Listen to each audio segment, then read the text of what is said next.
Je vous invite à ouvrir vos Bibles dans l'Épître de Jacques, au chapitre 3, et on va lire à partir du verset 13. Qui est sage et intelligent parmi vous? Que celui-là montre ses œuvres par sa belle conduite, avec douceur et sagesse. Mais si vous avez au cœur une passion jalouse et amère, ou une ambition personnelle, n'en soyez pas fiers et ne mentez pas contre la vérité. Cette sagesse-là n'est pas celle qui descend d'en haut. Elle est terrestre, animale, démoniaque. En effet, là où il y a passion, jalouse et ambition personnelle, il y a du désordre et toutes sortes de pratiques mauvaises. La sagesse d'en haut, elle, est d'abord pure, ensuite pacifique, conciliante, raisonnable, pleine de compassion et de bons fruits, sans parti pris, sans hypocrisie. Or, le fruit de la justice est semé dans la paix par les artisans de paix. On fera une seconde lecture dans l'épître de Paul aux Éphésiens,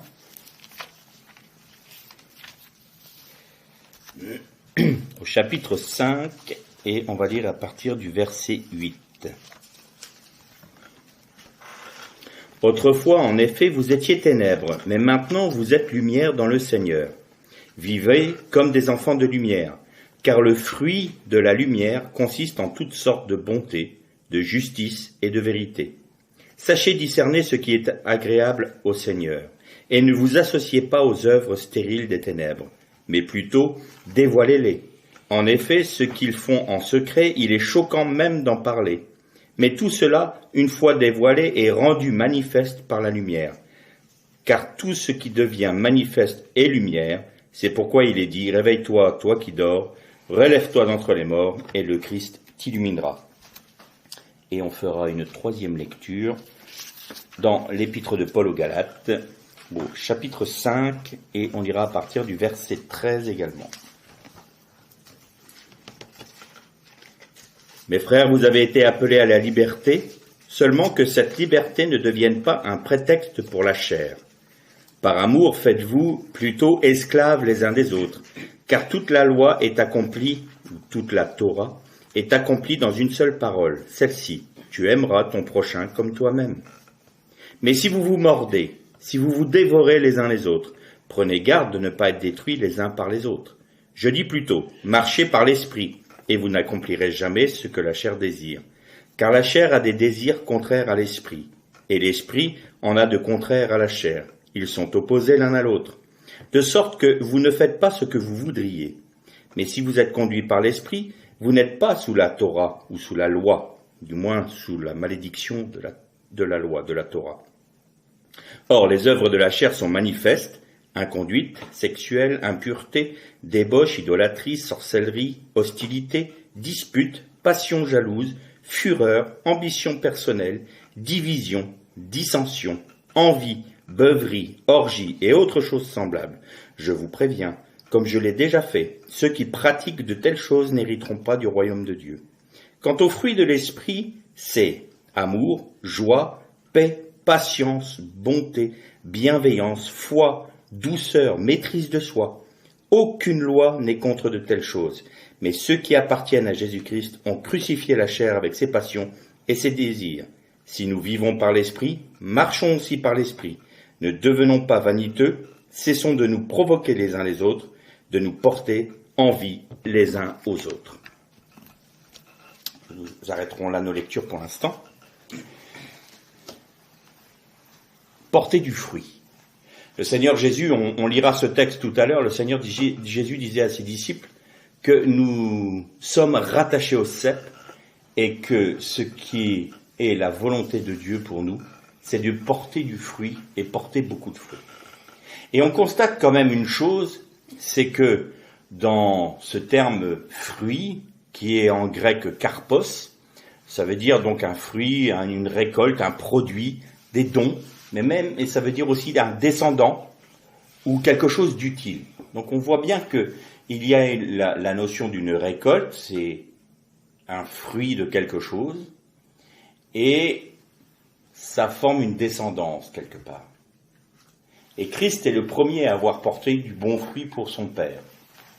Et nous sommes appelés à porter les mêmes fruits que Christ. Si Christ est le tronc, nous sommes le fruit, les branches qui portent les fruits de son œuvre.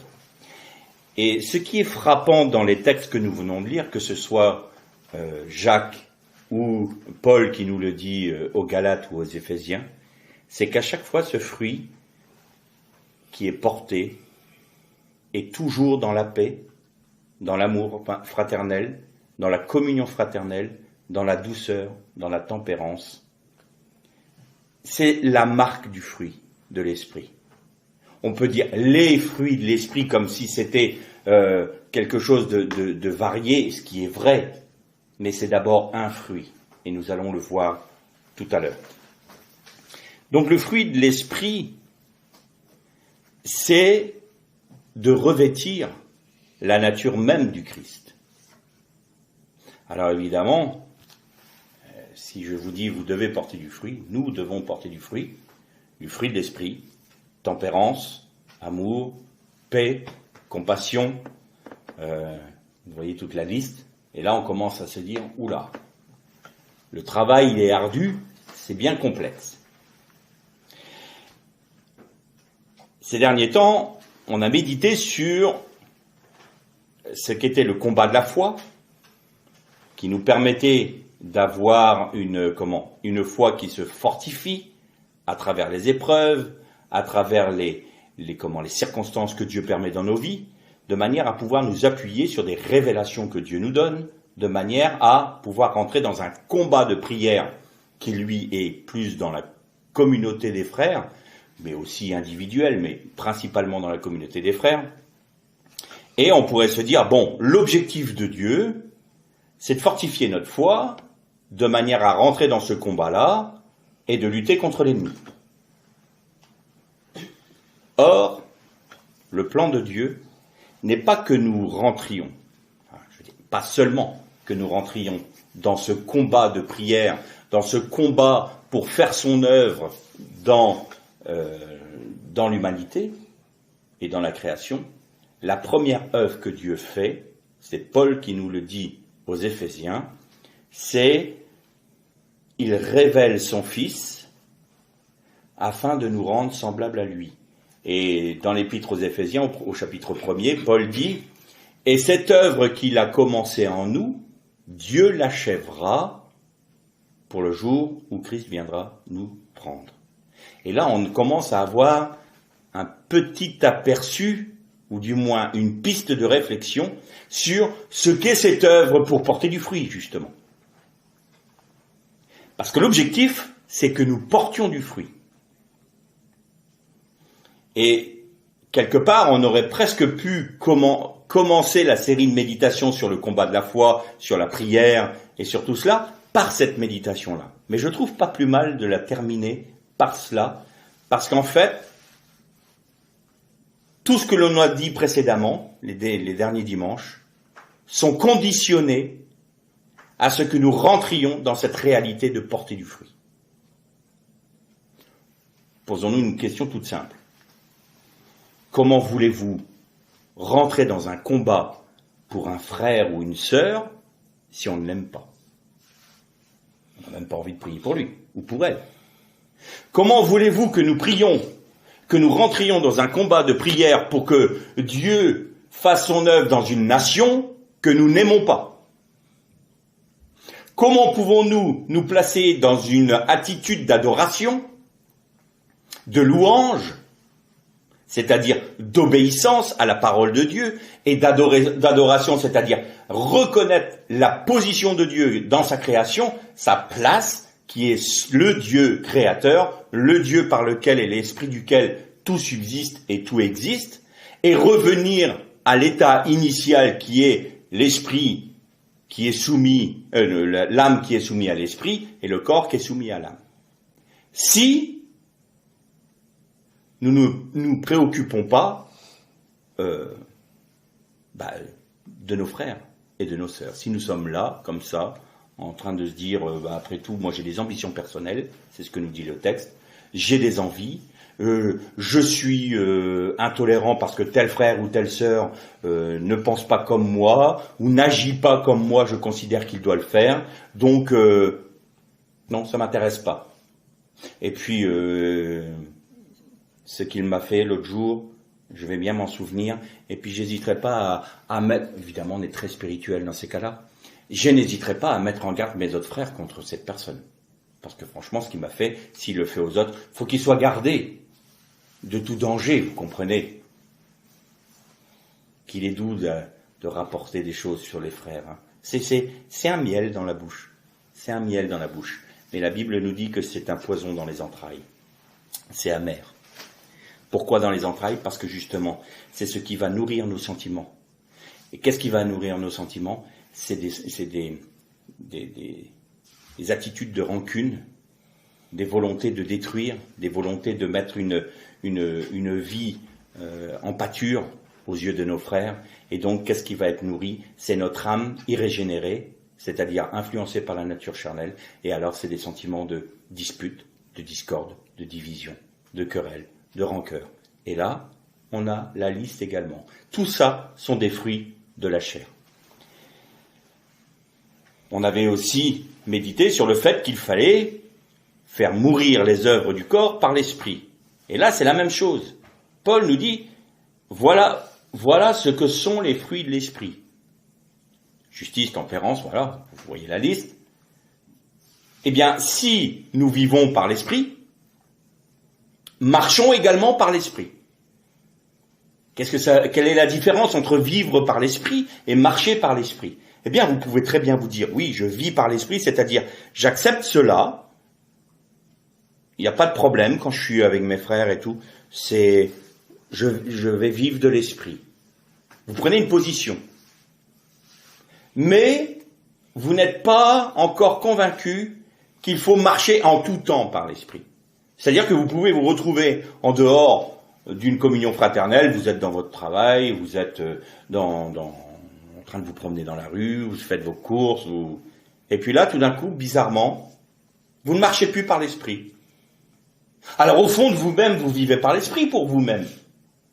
Mais vous vous autorisez à sortir de cette marche par l'esprit. Alors on va laisser parfois la chair s'exprimer. On va peut-être dire, pour faire une bonne plaisanterie, on va peut-être dire des grossièretés, ou on va peut-être être léger sur une plaisanterie, ou alors on va avoir un mouvement d'humeur en voiture, ou parce que quelqu'un nous a bousculé dans la foule, et là on peut avoir un mouvement du cœur, un mouvement d'humeur, pardon, pas du cœur, si ça vient du cœur aussi, vous me direz. Et là, bizarrement, dans l'immédiat, on se sent pas forcément repris. Oh bah il a mérité, hein. Oh puis bon, on marche pas forcément par l'esprit. Et quand on va prier, on se met devant le Seigneur, on se souvient de ça. Ah oui, c'est vrai, Seigneur, je te demande pardon. Ah oui, c'est vrai, j'ai encore. Mais pourquoi j'ai encore? Parce que on n'a pas fait en sorte que nous ayons une sentinelle dans notre vie qui nous met en garde de tout danger. C'est quoi? Eh bien, vous devez être, nous devons, je m'inclus bien entendu, nous devons être toujours en éveil par l'esprit. Seigneur, je vais aller me promener. Seigneur, je vais aller à mon travail. Seigneur, je vais aller faire des courses. Seigneur, je vais en vacances. Et il va y avoir plein de situations qui vont pouvoir influencer ma chair, qui, elle, refuse de mourir à la croix. Eh bien, Seigneur, je te remets cette situation, je te remets tout cela, de manière à ce que je reste focus sur le fait que je marche par l'esprit parce que je vis par l'esprit. Et si j'ai décidé de vivre par l'esprit, il faut que ma marche soit en adéquation avec cette vie. Et donc, quelque part, étant prévenu, ou étant sur nos gardes, on n'est pas surpris de ce qui arrive. Tout d'un coup, une personne nous bouscule, puis vous pouvez pas faire attention, qu'elle nous dit, alors que vous n'y êtes pour rien, vous êtes dans votre droit là de réagir, entre guillemets. Enfin, attendez, vous vous moquez de moi là, c'est vous qui me bousculez, vous voulez que je vous en colle une là, et en plus vous n'êtes pas content. Ben, vous allez voir de quel bois je me chauffe. Ça, c'est pas marcher par l'esprit. La marche par l'esprit, c'est douceur, tempérance. Alors, ça donne l'impression, je vois tout de suite certains hommes virils, on va dire, qui vont dire, ouais, mais attends, ça, c'est une chiffre molle, ça. Hein? C'est se rabattre, ça. Ça, c'est être humilié. Et moi, j'accepte pas l'humiliation parce que, attends, je suis un bonhomme, moi. Bah, regardez le Seigneur Jésus. Est-ce que le Seigneur Jésus était, entre guillemets, un bonhomme? Eh bien oui, à tel point que on l'a humilié, on l'a rejeté, on l'a critiqué, on n'a fait aucun cas de lui, on a plaisanté sur lui, et pourtant, il est mort pour nous. Il a accepté, lui, de perdre pour que nous gagnions. C'était ça, sa force. Et si nous réfléchissons 30 secondes, laisser libre accès à nos sautes d'humeur, en fait, c'est très facile. C'est très facile de lâcher les chiens, comme je dis souvent. On lâche les chiens, et puis vous allez voir, et puis moi je vais t'en coller une, et puis on s'énerve, et puis il va m'entendre, et puis vous allez voir ce que c'est, parce que moi je suis un bonhomme.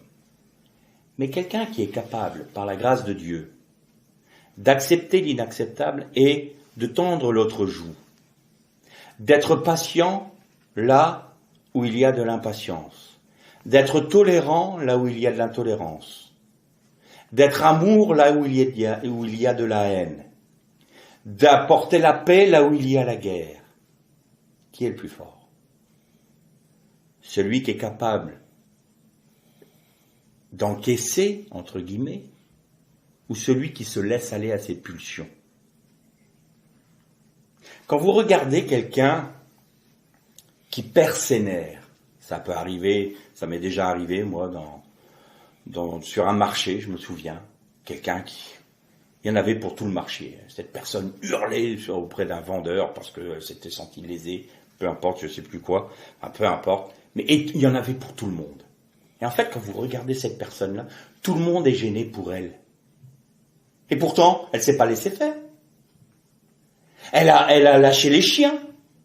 Elle a montré au vendeur de quel bois elle se chauffait. Elle a laissé la chair s'exprimer.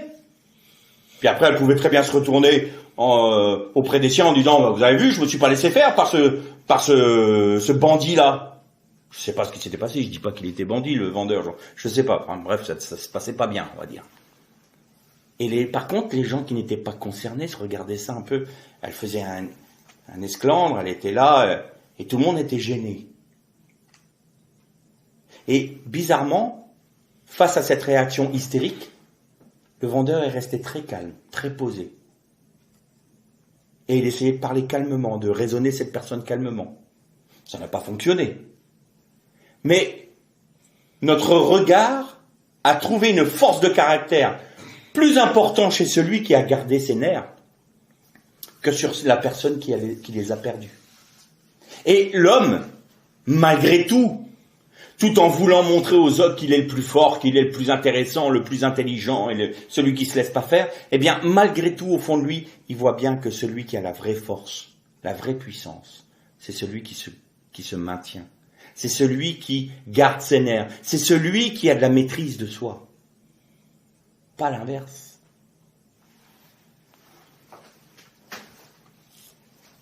Perdre ses nerfs, c'est extrêmement facile. Laisser libre cours à nos pulsions et à nos impulsions, c'est très facile. Il n'y a aucune résistance à opposer à cela. Par contre, rentrer dans la logique de Dieu, qui est, si on t'impose de faire 1000, fais-en 2. Ça, c'était à l'époque, vous savez, que les soldats romains avaient le droit de demander à la population des pays conquis de prendre leur pactage militaire et de faire 1000 pour eux. Et ils réquisitionnaient la personne n'avait pas le droit de dire non. Donc il donnait tout son pactage à la personne qu'il avait réquisitionné, et il marchait à côté, il faisait 1000. Et c'était la loi, c'était 1000, pas plus. Et au bout d'1000, eh bien, la personne rendait le pactage au soldat, et le soldat continuait. Eh bien Jésus dit, on vous oblige à faire 1000. C'est la loi romaine. Faites-en 2. Ah ben déjà c'est l'occupant, mais en plus il me réquisitionne, il m'impose sa volonté, je suis plus libre dans mon pays, et toi tu me demandes d'en faire 2, d'en rajouter. Ah oui, je vais même aller plus loin. Si on avait le droit aussi parfois de prendre, le soldat romain avait le droit de prendre le manteau de quelqu'un. Eh bien donnez aussi votre tunique. Enfin là Seigneur quand même, comment veux-tu qu'on se fasse respecter? Non seulement tu nous demandes d'accepter l'inacceptable, c'est-à-dire qu'il nous oblige à faire 1000 avec lui, alors que moi j'ai peut-être des occupations, de donner mon manteau, mais en plus tu nous dis d'en faire 2000 pour marcher, et je dois lui donner la tunique. Aucun respect, on est des paillassons. Ah, l'être humain n'aime pas être un paillasson. Pourtant Jésus l'a été pour nous. Et c'était ça sa force. Et c'était ça sa puissance. Pourquoi? Parce que la pensée de Dieu n'est pas la nôtre. La logique de Dieu, la puissance de Dieu. La puissance de Dieu réside dans quoi? Dans le fait qu'il est capable d'anéantir le monde entier? D'être capable de juger l'univers et de le détruire? Non. La force de Dieu s'est trouvée où? Dans le fait qu'il a des entrailles, si on peut s'exprimer comme ça, de Dieu, mais on parle comme avec des hommes parce qu'on est dans nos limites. Il a des entrailles de miséricorde. Dieu a des entrailles de miséricorde. Il est miséricordieux en premier lieu. Il est amour en premier lieu. Et quand il a détruit la génération de Noach, parce que le péché était arrivé à un tel degré, il faut jamais oublier qu'il y avait le monde démoniaque qui inspirait l'ensemble de l'humanité, hormis Noach et sa famille. Eh bien, il s'en est même repenti après. Il a dit à Noach, je fais une alliance avec toi, et je ne détruirai plus jamais l'humanité de cette manière. Il ne peut pas se résoudre à détruire, parce qu'il aime sa création. Et sa force est justement dans son amour. Et si vous croyez que manifester la puissance et la force de Dieu, c'est de faire des miracles, de guérir des malades, de ressusciter des morts, bien sûr, ça en fait partie, et il le faut, mais c'est d'aimer son prochain, comme soi-même. Et d'ailleurs, le texte d'Éphésiens ou Galates nous dit, et la loi est résumée, c'est-à-dire toute la Torah est résumée dans ce que nous disait le prophète Amos, je crois, ou Joël, Amos, il me semble, mon juste vivra par la foi. Et tu aimeras ton prochain comme toi-même. Tu aimeras ton prochain comme toi-même. Et dans l'hébreu, il est même dit, tu aimeras ton prochain qui est différent de toi comme toi-même. Il n'est pas comme toi, mais tu dois l'aimer tel qu'il est lui. Tout comme Jésus nous aime tel que nous sommes nous. Et ça, c'est porter du fruit. Alors maintenant que je nous ai bien dit que on portait pas de fruits, je vais pas refermer ma Bible en vous disant bon courage, et puis la semaine prochaine, je vais vous dire, il y a une solution. Il y a une solution pour vivre par les fruits de l'esprit. Et la solution, nous la trouvons dans la bouche de Jésus. Et on va la lire ensemble. C'est dans l'évangile de Jean, au chapitre 5. Non, pas au chapitre 5, chapitre 15, pardon. Et on va lire à partir du premier verset. C'est moi qui suis la vigne, la vraie vigne, et c'est mon Père qui est le vigneron. Tout sarment qui, en moi, ne porte pas de fruit, il l'enlève. Tout sarment qui porte du fruit, il le purifie en le taillant, pour qu'il porte encore plus de fruits. Vous êtes déjà purs, à cause de la parole que je vous ai dite. Demeurez en moi, comme moi en vous. Tout comme le sarment ne peut pas de lui-même porter du fruit, s'il ne demeure dans la vigne, vous non plus, si vous ne demeurez pas en moi, vous ne le pouvez. C'est moi qui suis la vigne. Vous êtes les sarments. Celui qui demeure en moi comme moi en lui, celui-là porte beaucoup de fruits. Hors de moi, en effet, vous ne pouvez rien faire. Si quelqu'un ne demeure pas en moi, il est jeté dehors comme le sarment et il se dessèche. On ramasse les sarments, on les jette au feu et ils brûlent. Si vous demeurez en moi et que mes paroles demeurent en vous, demandez tout ce que vous voudrez et cela vous arrivera. Mon Père est glorifié en ceci, que vous portiez beaucoup de fruits et que vous soyez mes disciples. La solution, elle est là. Vous ne pouvez pas porter de fruits, nous dit Jésus. N'essayez pas, c'est pas possible. Il n'y a qu'une seule solution pour porter du fruit. Vous devez demeurer en moi. Parce que c'est moi qui vous porte. Vous êtes sur le tronc, rattaché au tronc, et c'est de ma vie qui se transmet à vous, la sève du cep, qui va dans la branche, et c'est cette vie-là qui fait porter du fruit. Alors, posons-nous les questions. Bien, c'est quoi de demeurer en Christ?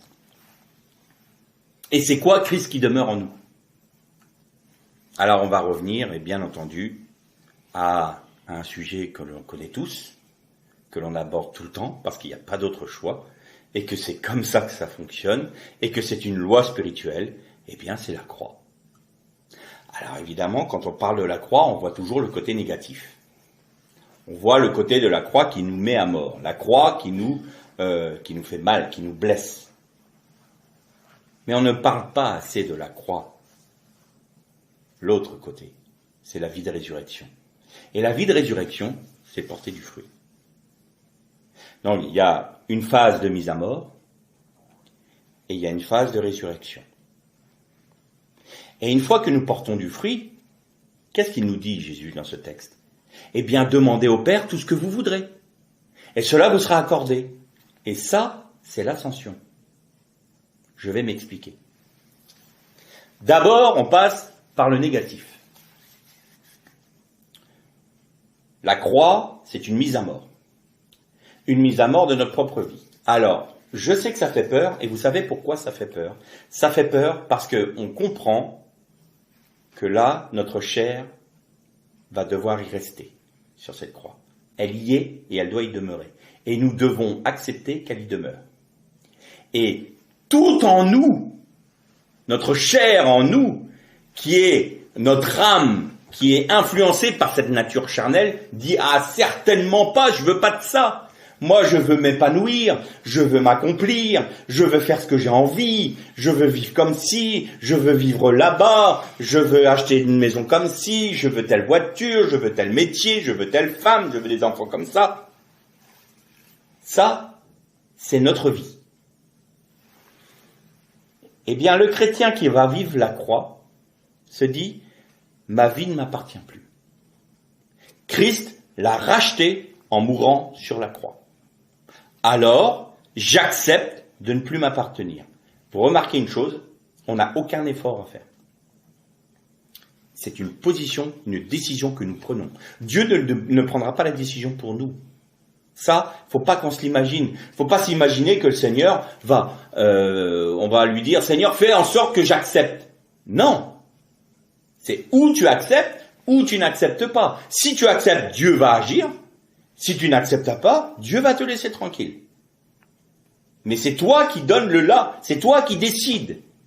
C'est pour ça qu'il y a des chrétiens qui vont rester que au niveau du salut, parce qu'ils ne veulent pas passer par la croix. Ils veulent le salut, mais ils sont égocentrés.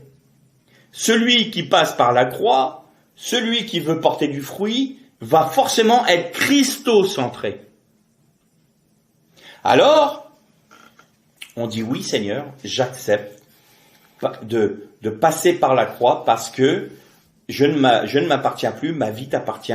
Je prends la décision d'être ton... Alors là c'est marqué esclave, mais c'est parce que esclave et serviteur c'est le même mot en hébreu.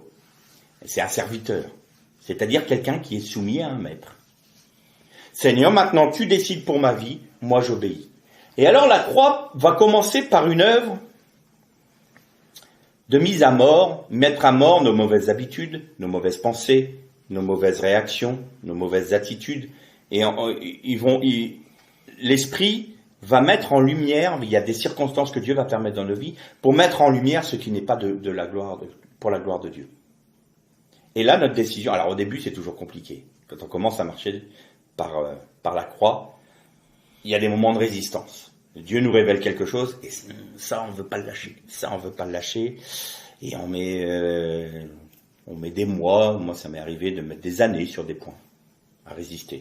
Non, Seigneur, je ne veux pas. Seigneur se retire quand c'est comme ça, il n'impose pas. Mais on n'a plus de progrès spirituel parce que il fallait passer par ce chemin-là. Alors ça peut être plus court. Puis au bout d'un moment, quand la marche par la croix fait son œuvre, on voit que quand le Saint-Esprit révèle quelque chose dans notre vie, il n'y a plus cette résistance. C'est simplement qu'on ne l'avait pas vu. Oh, Seigneur, ah oui, effectivement, je n'avais pas vu ça dans ma vie. Ça meurt tout de suite, je te le remets. Que le Saint-Esprit détruise ça en moi. Et là, vous voyez que le Seigneur, tout d'un coup, fait son œuvre. Vous résistez moins, vous acceptez tout de suite, et vous avez un processus, il y a une habitude que l'on prend à accepter l'œuvre de la croix sur tous les points que Dieu nous montre dans notre vie. Et puis, il y a une autre, alors ça, c'est par les circonstances, c'est par les épreuves, c'est par l'opposition que l'on va vivre dans nos vies, c'est par les tracasseries, le Seigneur va faire remonter tout ce qui est mauvais en nous pour le mettre à la lumière, comme nous dit le texte de Jacques, pour que nous portions, ou Éphésiens plutôt, pour que nous portions du fruit de la lumière. C'est-à-dire que toutes les mauvaises œuvres, au lieu de les cacher, dire au Seigneur, non, moi je suis pas concerné par ça, dit, oh Seigneur, oui, effectivement, je te le mets à la lumière, détruis-le. C'est ça, révéler les œuvres de la chair, c'est les mettre à la lumière, comme Dieu veut les mettre à la lumière, c'est dire, oui Seigneur, je les mets à la lumière, c'est pas beau, c'est pas agréable à voir, mais je le mets à la lumière pour que ça soit détruit, je veux plus vivre selon cette nature charnelle-là. Donc révéler ça. Et en même temps, le Seigneur, il fait croître en nous une vie qu'il a déjà mise dans notre esprit, c'est Christ. Et Christ vit par le Saint-Esprit en nous. Donc nous avons la vie du Christ en nous. Mais elle est enfermée, justement, par cette chair, par cette nature charnelle, par cette âme qui ne veut pas se soumettre à l'Esprit. Et alors le Seigneur, il est obligé, par son Esprit, de briser cette gangue qui est autour de la vie du Christ en nous, qui s'appelle notre propre volonté, notre chair. Et il brise cela, et il frappe, là où il faut, et ça se brise. Et plus il se brise, cette gangue se brise, et plus le diamant de la vie du Christ se manifeste. Et plus nous vivons selon l'esprit du Christ, plus nous réagissons comme Christ, plus nous portons du fruit issu de la vie du Christ. Patience, tempérance, acceptation, amour, paix, joie, bonheur, même dans les épreuves. C'est ça le but de la mise à mort de la croix, c'est d'enlever cette gangue qui renferme ce joyau qu'est la vie du Christ, qui porte, elle, tous les fruits de l'esprit. Et puis il y a une autre partie de l'œuvre de la croix qui est très intéressante aussi, c'est que le Seigneur, à partir du moment où il a réussi à briser cette gangue, eh bien, il faut qu'il affermisse notre foi. Et vous voyez qu'on revient au combat de la foi. Donc, il va repermettre des épreuves par lesquelles nous sommes déjà passés. Et là, nous avons l'occasion merveilleuse. Toute épreuve est une occasion merveilleuse de manifester les sentiments et les réactions du Christ. Et là encore, c'est une volonté. Là encore, nous choisissons.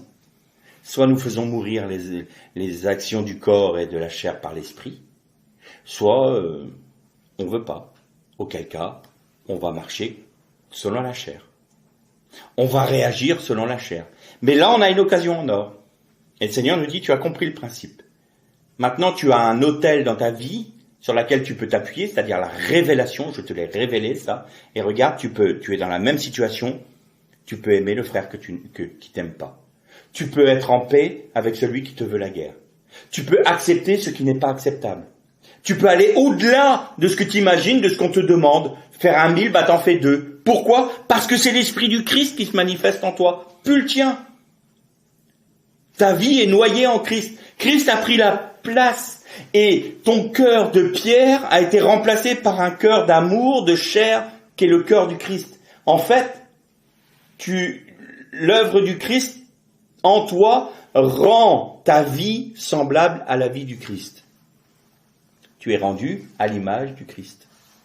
C'est ça l'œuvre du Dieu. Et c'est la même chose. Au tout début, Même quand on a compris le principe de la croix, on arrive devant des situations où c'est quand même encore la chair qui réagit. On n'a pas envie. J'ai pas envie de laisser le Christ vivre, et puis tant pis, c'est comme ça. Puis au bout d'un moment, on se dit non, je dois marcher par l'esprit. Vous voyez, vous avez compris le principe de vivre par l'esprit. On a la révélation, on sait le chemin, et puis il y a la marche. Et ça, c'est le deuxième principe de la mort. C'est ce qui va muscler notre foi. C'est ce qui va nous entraîner. Si vous voulez donner un exemple qui n'est pas très joli, mais enfin bon, je vais le prendre quand même. Vous savez, il y en a beaucoup qui sacrifient leur argent, leur temps, leur famille parfois, pour se muscler, pour se faire du bodybuilding. Et ils vont à la salle de sport pour souffrir, ils vont pousser de la fonte, comme on dit, ils vont faire de l'entraînement des heures et des heures et des heures par jour, ils vont faire des régimes particuliers pour que ça soit protéinique et tout ça, et qu'ils soient bien musclés. Eh bien, si vous voulez une foi musclée, il faut aller à la salle. Et vous devez pousser de la fonte. Et la salle, c'est la croix. Et pousser de la fonte, c'est accepter. Alors, c'est un coût. C'est un prix. Le prix de votre vie. Maintenant, vous l'acceptez ou vous l'acceptez pas. Chacun est libre. Mais, le résultat de cela, c'est que nous allons être musclés en Christ. Nous allons avoir de plus en plus de révélations. Nous allons de plus en plus penser comme Christ. Nous allons de plus en plus agir comme Christ. Nous allons de plus en plus raisonner comme Christ. Et à partir du moment où nous raisonnons comme Christ, nous pensons comme Christ, nous agissons comme Christ, et nous aimons comme Christ, donc nous sommes dans la vie de résurrection là. Nous avons passé de la mort de la chair à la vie du Christ. Nous sommes ressuscités en Christ, de manière pratique, parce que nous marchons par l'Esprit, et nous non plus nous faisons que vivre par l'Esprit. Nous marchons également par l'Esprit. Donc tout notre être, esprit, âme, corps, retrouve l'état initial qui était au Jardin d'Éden. Et à partir de là, eh bien on obtient une autorité. Et obtenir l'autorité, c'est l'ascension. Nous sommes assis à la droite du Père en Jésus-Christ et nous avons autorité sur les dominations. Mais pas avant. On ne peut pas avoir autorité si on est charnel. Il ne faut pas s'imaginer une seule seconde que Dieu va nous donner une autorité si c'est pour alimenter nos querelles, nos divisions, nos partis pris, nos propres envies, notre ego. Ah non. Parce qu'à ce moment-là, on ne va pas œuvrer pour Dieu, on ne va pas œuvrer avec Dieu, on va œuvrer pour nous et pour notre propre gloire. Et alors là, ça c'est un gros, très très gros danger pour nous, c'est-à-dire que nous sommes dans la même position que Satan, qui, Lucifer à ce moment-là, qui a regardé à sa propre beauté et qui a dit « je suis Dieu ». Et la volonté de supplanter Dieu. Donc vous voyez, cette œuvre de la croix est extrêmement importante. Et quand nous n'acceptons pas cette œuvre-là, quand nous n'acceptons pas de vivre la croix, c'est-à-dire en rentrant dans la mort pour passer par la résurrection, en marchant par l'esprit, et ensuite en ayant l'autorité qui découle d'elle-même, puisque si Christ vit en vous, vous êtes forcément dans l'autorité du Christ. Donc forcément, vous rentrez dans les combats de Christ. Et là, on revient à toutes nos méditations. Nous faisons mourir par l'esprit les œuvres du corps et de la chair. Nous fortifions notre foi par la croix, nous sommes à la salle. Nous pouvons rentrer dans le combat spirituel contre les dominations parce que nous avons autorité. Et qu'est-ce qui montre que nous avons autorité? C'est que nous portons beaucoup de fruits. Et pour que nous portions encore plus de fruits, Dieu continue d'émonder ce que nous sommes. Il poursuit cette œuvre de mise à jour, de mise à niveau, de nous rendre semblables à Christ. C'est toute notre vie, ça. Et c'est un principe de vie. C'est une marche. Et on peut s'arrêter à un moment. Auquel cas, on n'ira pas plus loin. Et notre autorité dépendra de la mesure du Christ qui est en nous. Si nous restons au salut, nous n'aurons pas d'autre autorité que le salut. Pas la peine d'essayer d'aller chasser des démons. On risque d'avoir de gros déboires. Pas la peine d'essayer de guérir des malades. On aura de gros déboires. Mais si nous poursuivons notre marche en acceptant d'être mis de côté, que notre chair reste sur la croix et que nous marchions par la vie du Christ, que nous vivions par ses sentiments, ses émotions, par sa vie même, alors nous portons le fruit de l'esprit. Et tout d'un coup, être tempérant, être dans la paix, dans la joie, dans le bonheur, en fait, c'est facile parce que ça vient pas de nous. C'est facile parce que c'est Christ en nous. C'est facile parce que nous avons accepté de payer le prix. Le prix de dire, c'est plus moi qui vis, c'est Christ qui vit en moi. Galates 2, 20. Oui, Seigneur, je suis crucifié avec toi. Maintenant, je vis de ta vie. Et donc, si je vis de ta vie, j'ai cette autorité. Alors, quand on lit l'Épître aux Galates, on se dit, oh là là, il y a beaucoup de choses à faire. C'est un peu compliqué tout ça. En fait, non. Il n'y a pas grand-chose à faire. Ou du moins, si. Il y a une chose à faire qui est extrêmement importante et dont tout le reste dépend. C'est de dire, Seigneur, j'accepte le chemin que tu me proposes. Alors aujourd'hui, la question que nous pouvons nous poser, et je pense que c'est bien comme conclusion aux dernières méditations qu'on a eues sur le combat de la foi et le combat spirituel, c'est est-ce que nous acceptons la croix dans notre vie? Mais la croix dans son ensemble, pas que dans la mort. Est-ce que nous acceptons de perdre notre vie pour Christ? Est-ce que nous acceptons de ne plus vivre pour nous-mêmes et d'obéir à Christ et à l'Esprit de Dieu en toutes circonstances dans nos vies? S'il nous demande de rester dans un endroit alors que nous préférons vivre ailleurs, nous restons dans cet endroit-là parce que c'est Dieu qui le demande. Nous prenons tel métier parce que Dieu nous l'a demandé. Nous prenons tel conjoint parce que Dieu nous l'a montré que c'était ça sa volonté. Nous ne nous appartenons plus. Est-ce que nous acceptons de payer ce prix-là? Si on n'accepte pas ça, c'est pas la peine d'aller plus loin. On reste au salut. Ça n'ira pas plus loin. Parce que celui qui va plus loin, c'est celui qui perd sa vie. Et celui qui perd sa vie la retrouvera. Comment? En Christ. Et alors il deviendra fort de l'amour de Dieu, fort de la puissance de Dieu. Et là, il pourra marcher sur les dominations. Il pourra marcher sur les œuvres de l'ennemi. Là, il pourra marcher sur l'eau. Vous savez que quand Jésus a marché sur l'eau, il marchait sur l'abîme. C'est ça que ça voulait dire. Il marchait sur les œuvres du diable. Et quand Pierre regardait Jésus, il pouvait lui-même marcher sur l'eau. Il pouvait lui-même marcher sur les œuvres de l'ennemi. À partir du moment où il a arrêté de regarder à Jésus, c'est-à-dire de ne pas demeurer en Christ, il a sombré. Mais là encore, il y a la grâce de Dieu. Et le texte hébraïque nous dit, et Jésus étendit la main, ça veut dire, il élargit sa main pour reprendre Pierre qui lui disait, sauve-moi.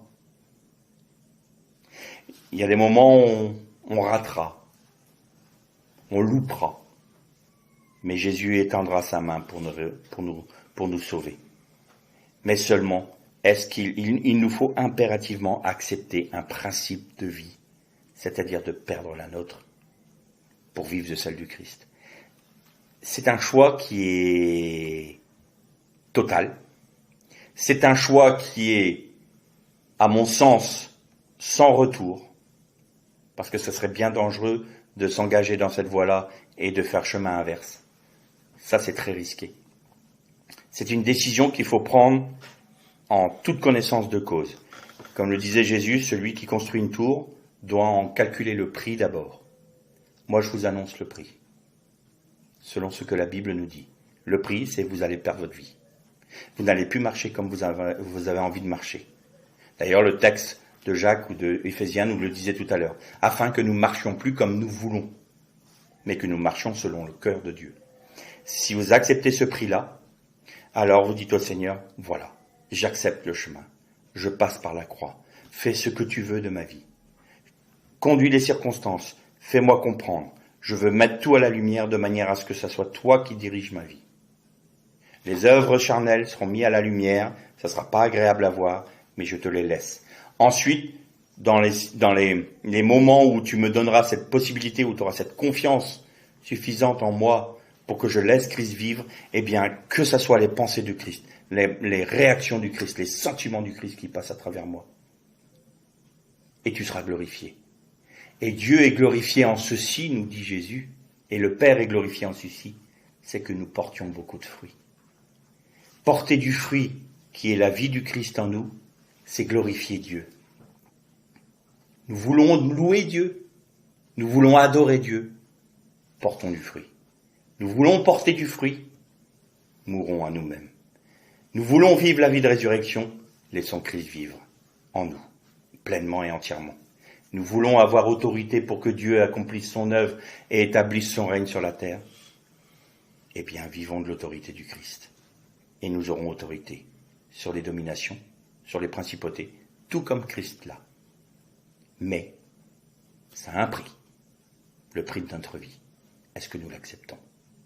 L'Ech Shalom.